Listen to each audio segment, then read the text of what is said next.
Hey, you. Do you often find yourself wondering things like how old was ancient Egypt for the ancient Romans? Or is everything ancient really in the same time frame? No, my dear friends, no. And specifically to quell this question, today I'm going to be showing you the perspective of ancient history from the perspective of a Roman girl called Aurelia, who is sitting in 476 AD at the fall of Rome. Now, obviously, this Aurelia doesn't really know when certain events happened throughout history, and even if she did know some dates, they are probably wrong because modern archaeology has shown us other dates, more precise dates, or better approximations. But for the purposes of this video, let us assume that Aurelia knows everything about ancient history before the fall of Rome. And let's proceed. Let's see how a person at the fall of Rome would view history had he known exact dates of things. So here she is, Aurelia in 476 AD at the fall of Rome. I have taken her as a girl just to differentiate her from you because 98% of my viewers are male. So you are Skibidi Toilet in the present day. In 2024 AD, Rome has fallen. Before the fall of Rome, the largest sack of Rome was the one by the Vandals in 455 AD, where they looted and burned several old temples. Many Romans should have known that the end was near at the time. This is quite analogous to the 2003 Iraq War when George Bush declared war on Saddam Hussein's Iraqi regime. In 453 AD, Attila the Hun had died when his own wife reportedly murdered him in his own bed. Remember that we are going backwards in time from the fall of Rome. For Aurelia in 476 AD, the death of Attila the Hun, the largest scourge that the Roman Empire had seen for many centuries, is quite similar to 2001 9/11 attacks by Osama bin Laden. Let's keep going backwards in time. In 410 AD, the city of Rome was sacked by the Visigoths. This was quite important because 410 AD was the first time that a non-Roman army had ever touched the sacred soil of Rome. For the first time in history, Rome had been sacked. Maybe Rome could have been sacked when it was a little settlement sometime in the archaic or ancient periods when the Gauls must have done it. But at least in the written history of Rome, this was the first time that a foreign army had sacked Rome. Romans should have known that this was the beginning of the end. This is similar to the 1958 Iraqi revolution, when the king of Iraq was removed by a revolution by Nasser's generals under Muhammad Qasim. In 402 AD, the capital of the Roman Empire was moved from Rome to Ravenna, or at least of the Western Roman Empire. Meanwhile, this is similar to 1950 AD for you, when the Korean War started. The Korean War was the height of Cold War tensions. Eventually, it ended in a ceasefire with the present-day borders of North Korea and South Korea being made permanent. In 395 AD, the Eastern and Western Roman empires were finally and formally separated and divided. This was not the first time that the two empires had been divided, but in 395 AD, the two empires were formally divided. From now on, they would be two different entities. If Aurelia was you, then for her this is similar to the 1943 era, when World War II was in full swing, when Joseph Goebbels was shouting, "Do you want a war more total and radical than anything ever seen before?" In 393 AD, the last recorded ancient Olympic Games were played in Olympia. In 1941 AD, Adolf Hitler declared war on the USSR. This was known as Operation Barbarossa. The war would eventually lead to the downfall of Adolf Hitler. Please mark this date in your minds now. This is the last recorded Olympic Games held. If Aurelia was you, then this is as old as 1941 for her. You will realize much later in this video how old the first recorded Olympic Games were. Moving on. In 380 AD, Christianity became the official religion of Rome. Emperor Theodosius issued the Edict of Thessalonica, making Christianity the religion of the empire. Meanwhile, in 1928, people were full on their swings, trading and buying on credit in the markets of the world. What they did not know was that they were just 1 year away from the Great Depression. In 330 AD, Constantinople became the capital of the Roman Empire.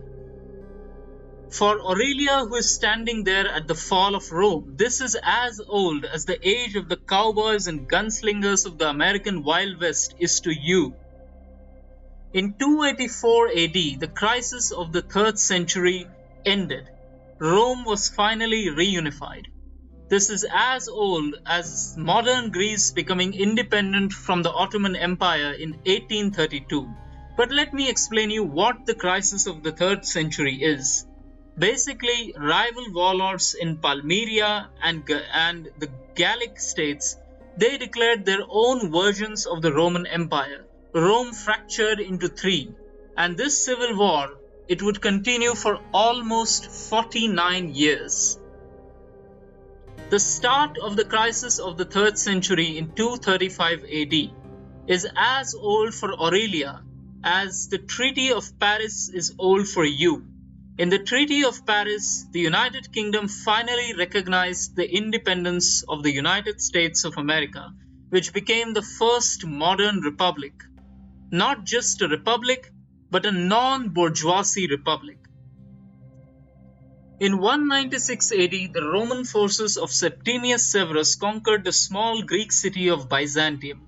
This would later on become the city of Constantinople, capital of the Roman Empire, then of the Byzantine Empire, then of the Ottoman Empire, and then of modern-day Turkey. For Aurelia in 476 AD, this is as old as 1744's War of the Austrian Succession is to you, Mr. Skibidi. In 122 AD, Hadrian's famous wall was built in the United Kingdom. This wall was built to separate the Roman Britain from the barbarian Celts and other tribes residing in the wild north of Scotland. This is as old to Aurelia as 1670 is to you, when the first English settlers arrived in North Carolina. In 79 AD, Mount Vesuvius in Sicily suddenly erupted. The city of Pompeii was destroyed, and it was only found centuries later. This is as old to Aurelia as 1627 AD is to you, when the 30 Years' War in Europe was in full swing. The war was fought between Catholics and Protestant, and the end of the war and the Treaty of Westphalia established the modern European system of borders and nation-states. Aurelia would have surely heard legends and rumors about old history of Mount Vesuvius erupting. She probably didn't know about Pompeii because the memory of Pompeii must have been forgotten pretty quickly. It would not have survived from 79 AD to 476 AD. But nevertheless, Aurelia must have surely heard of it. So now you know, this is as old to her as the 30 Years' War is to you. In 70 AD, the Romans laid siege to Jerusalem. This led to the destruction of the Second Temple of Jews. Later on, this would lead to the Bar Kokhba rebellion, which would basically end Judaism in Israel-Palestine and lead to Jews fleeing Rome en masse. The Romans would forever change its name to Palestine, Syria. The siege of Jerusalem and the destruction of the Second Temple is as old to Aurelia at the fall of Rome as 1618 is to you, Mr. Skibidi, when Brandenburg and Prussia united. Kaiserabos among you, get in action, for 1618 signifies the rise of Prussia. In 64 AD, there was a great fire of Rome during Emperor Nero's reign. It is rumored, or there is a legend, that Emperor Nero was playing a musical instrument while Rome was on fire. This is probably not true, but let's assume it is, and Aurelia must have heard this story, especially if she is a high-class educated woman. This is as old to her as 1612 AD is to you, when Galileo Galilei became the first astronomer to observe the planet Neptune. In 61 AD, Queen Boudica of the Celts rebelled against Rome. She fought the Roman forces in Britain. It is quite analogous to 1609 AD when the Bank of Amsterdam was established. This was one of the first modern banks in the world. In 43 AD, Rome conquered Britain under Emperor Claudius. Now, this was not the start of the Roman conquest of Britain that had already begun under Julius Caesar earlier. This was the end, and this is actually what led to Queen Boudica's revolt. For Aurelia, the province of Rome was thus as old as Toyotomi Hideyoshi's era is to you today. In 1591 AD, Toyotomi Hideyoshi issued the Separation Edict in Japan. This edict forever formalized the role of everyone in society, from peasants to the nobility. This same edict would remain with some changes until the 1860s Meiji Restoration. The Tokugawa shogunate would maintain this edict. So now you see, Roman Britain all the way to the 1800s, to the crisis of the century, or to when Constantinople became capital of the Roman Empire. Japan had these edicts for so long. In 9 AD, the Germanic tribes destroyed the Roman armies at the Battle of Teutoburg Forest. This was one of the most humiliating defeats for Rome. The Germans even stole Roman eagles. For Aurelia, this was quite old. It was as old as the reign of Bloody Mary of England is to you. She reportedly burned 280 religious dissenters at stake. In 5 AD, Jesus Christ was born. Now, I will not go into how this date has come to be.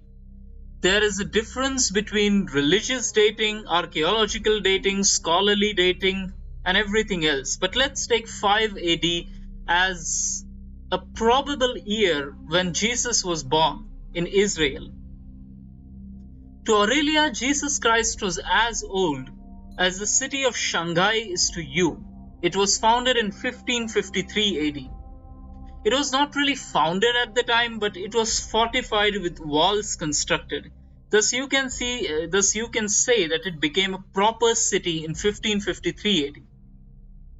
In 27 AD, Octavian marched into Rome and became the first Roman emperor. This spelled the end of the Roman Republic, which had existed for several centuries. Half a millennium actually, or quite more than that. This was as old to Aurelia as 1521 is to you, when Tenochtitlan, the great city of the Aztecs, fell to the conquistadores under Hernan Cortes. Aurelia is a girl. She is an educated Roman girl. She would have surely heard at least some rumors or ancient story about the great Queen Cleopatra of Egypt. She was the last monarch of Egypt. Queen Cleopatra died in 30 BC, shortly after which the Romans conquered Egypt. This is as old to Aurelia as 1518 AD is to you, when the Abbasid dynasty formally handed over the title of Caliph of Islam to the House of Osman. The Turks would hold the title for the next 400 years, from 1518 to 1918 when they were defeated in World War I. Technically, they did hold it for about 5 to 6 years more. when Mustafa Kemal Pasha finally declared the caliphate null and void in 1923-24. In 58 BC, the Gallic War started when Julius Caesar invaded Gaul. Thus, this is approximately the date when France became a part of what you can say is classical European civilization. In 1490 AD, which is comparable to you, this is just 2 years before Christopher Columbus discovered the New World. Now, I'm not kidding. Literally, look at this. Basically, the Gallic War was when France became a part of what we can say as quote-unquote European civilization. And 1492 or 1490, these are the years around when the New World would start to become a part of European civilization. This is interesting, huh? In 148 BC, the city of Carthage was finally destroyed by the Romans for the last time after the end of the Third Punic War. Although the Romans themselves would rebuild the city after some years, that city is Roman Carthage and not the same one as the old. Thus, the Carthaginian civilization ended in 148 BC. To a person at the fall of Rome, the fall of Carthage is as old as 1400 BC is to you, Mr. Skibidi Toilet. In 1400 AD, the Medici family arose in Florence. Meanwhile, Timur the Great was building up his empire in Asia at the same time. In 216 BC, Hannibal destroyed a Roman army at the Battle of Cannae. This was one of the best and most surprising victories of Hannibal. He actually led an army of elephants and heavy infantry all the way from Africa to Spain to France, and he went over the snowy Alps to invade Italy. The Romans were not expecting this. To Aurelia, this was as old as the first outbreak of the Black Death in Hubei, China is to you in 1332 AD. In 280 BC, King Pyrrhus of Epirus defeated the Romans in a battle. This was known as a Pyrrhic victory, and the word Pyrrhic victory would become a part of the dictionary after this. King Pyrrhus did win this battle, but at such a heavy cost that the Romans later defeated him and his armies were forced out of the Italian peninsula.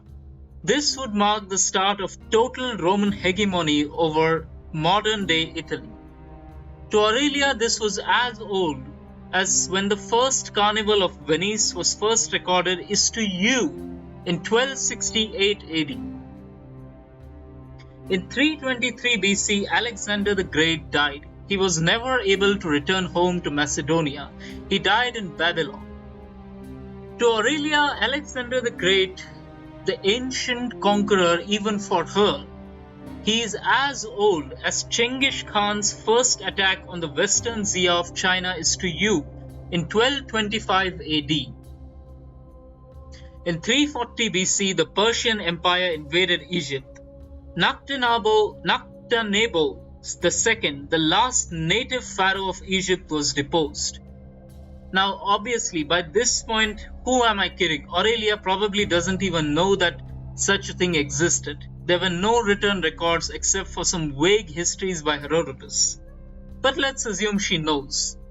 So for her, the last native pharaoh of Egypt is as old as Chengiz Khan becoming Chengiz Khan is to us. The boy Temujin crowned himself Chengiz Khan in 1206 AD, and 1208 AD, which is analogous to 340 BC, is just 2 years after that. In 425 BC, the great Greek historian Herodotus dies. The importance of Herodotus is that he was the main source of Western historical records, or Western history in general, all the way until the early modern era. He died in 425 BC. To Aurelia, Herodotus was as old as the First Crusade is to us.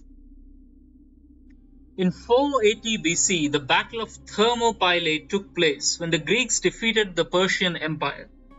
This is also the time when the legendary 300 Spartans defeated an entire army of Persians. Now, that's probably a false legend or Spartan propaganda, but let's assume it's true. If Aurelia would have known about this, then for her, the Battle of Thermopylae is as old as King William I's conquest of Midlands and York is to you. Thus, you see, the ancient Greek history is as old as the history of William the Conqueror to us. In 505 BC, the last king of Rome, Lucius Tarquinius Superbus, he was the last Etruscan king of Rome, was deposed. This marked the beginning of the Roman Republic, which would survive all the way to about Anno Domini. To Aurelia, the start of the Roman Republic was as old as El Cid's birth is to us. Around this time, Edward the Confessor became king of Wessex. So basically, to the people at the fall of Rome, the Roman Republic was almost a millennium old at that point, 1,000 years of history destroyed. In 667 BC, the small Greek city of Byzantium was founded. This city would later go on to become Constantinople and then Istanbul. This is as ancient to Aurelia as King Alfred the Great's era in Britain is to us. King Alfred the Great defeated the Vikings and crowned himself as king of the Anglo-Saxons. In 753 BC, Romulus founded the city of Rome after a fratricide involving his own brother Remus. To Aurelia, the founding of Rome was as old as Charlemagne becoming the king of France is to us. Now, he did become king of France slightly before 795 AD, but by 795 AD, he had consolidated his regime as the king of the Franks. In 776 BC, the first Olympic Games were held in Olympia. So the Olympic Games predate the foundation of Rome by around 1.5 decades. Had Aurelia known this date, then for her this is as old as Charlemagne's war against the Saxons is to us in 772 AD. In 393 BC, the city of Carthage was founded in Tunisia. In 734 AD, which is comparable to our history, the Franks under Charles Martel defeated the Frisians at the Battle of Boan. Thus, the Franks consolidated their power over modern-day France and the Netherlands. Now we move on to what would have been pure mythology for Aurelia. In 1300 BC, now these, starting from here, all dates are approximations. In 1300 BC, the city of Troy would have possibly fallen to the Trojan horse. This is also approximately the time when the Bronze Age collapse started. All written records disappear after this point of time, and the old civilization has ended. To Aurelia, this is as old as the crisis of the 3rd century beginning is to us. So you see, to Aurelia, the Trojan War is super ancient. It is as ancient to her as the crisis of the 3rd century is to us. In 1650 BC, okay, now let me explain here. This is quite a controversial thing. I am not advocating for any Nazi beliefs. I'm not advocating that I believe in only one theory here. But the 1650 BC is a mean, approximate representational date of when the Proto-Italians first started entering Italy. The Terra Mare culture was there around this period in northern Italy, around Milan. Now, this date means nothing. This is just a year that I picked to represent the time when people called the Italians first started entering Italy. Now, they were not the only component of the blood of modern Italians. These people would mix with the previous residents of the Italian peninsula, who themselves were descendants of people who migrated to Italy from Greece and Anatolia before that. Basically, these two people mixed either consensually or by rape, and due to this, modern Italian genes were formed. The year 1650 BC means nothing, but I've given it to you here. Let's assume that this is a sort of mythical date when the Italian people first entered Italy. Had Aurelia known that, then to her this date is as old as the time of the earliest Roman conquests or battles with Carthage in 102 BC. So basically, Roman blood, that was as ancient to Aurelia as the most ancient Roman republic is to us. Roman blood was 2 millenniums old in 476 AD. The Great Pyramid of Giza was built in 2600 BC. It was the first wonder of the ancient world, and surprisingly enough, it is the only one which remains now. The Romans often wondered how ancient the pyramids were, and the natives of Egypt told them the pyramids have been here since the beginning of time. And that is almost a true fact, my friends, because believe it or not, for the Romans, even for the ancient Romans, the pyramids of Giza were as old as King Saul of Israel is to us in 1052 BC. Just imagine that. King Saul is the same king under whom the legendary Palestinian Goliath invaded Israel, and then David, the little boy, defeated Goliath, and then David would go on to succeed Saul as king of the Israelites. We already consider this to be more ancient than the ancient Romans, but even to the ancient Romans, the pyramids of Giza were so old that it is comparable to Saul becoming the king of Israel to us. But there are even more ancient things beyond this. Now, just as I told you about the Italic peoples, 2850 BC means nothing. It is a mean, approximate representational date of when the Proto-Indo-European people were approximately entering Europe, invading and fighting with the previous natives of Europe, whom we call the Old Europeans. The greatest Old European blood left is in the Basques of Spain today. Now, had Aurelia somehow known this date, there is no way for her to know this date, but let's assume that maybe some kind of ghost or spirit told this date to her in a dream. For her, in 476 BC, for her, this date of Europeans entering Europe is as old as Ramesses II, Pharaoh of Egypt, is to us in 1302 BC. Just imagine that. This is an ancient race to three things. In 3000 BC, this is the mean approximate date of when the ancient people of Britain first started building the Stonehenge. A beautiful building. I would really like to visit it one day. Now, many Romans in 476 AD would have gazed upon this unique building of Roman Britain.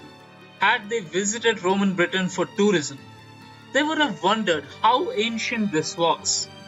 Probably some of the last remaining pagan druids in 476 AD would have told them that the Stonehenge has existed pretty much forever when God made earth.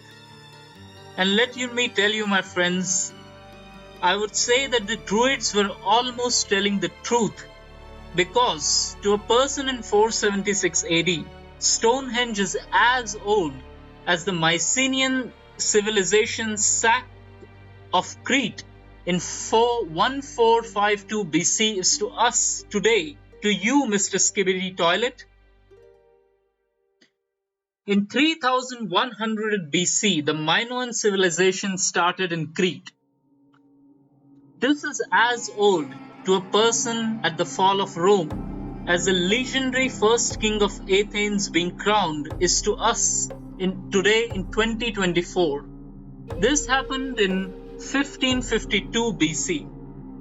This is the date when basically Athens was first being created as a city-state. Now we come to the last thing on this timeline.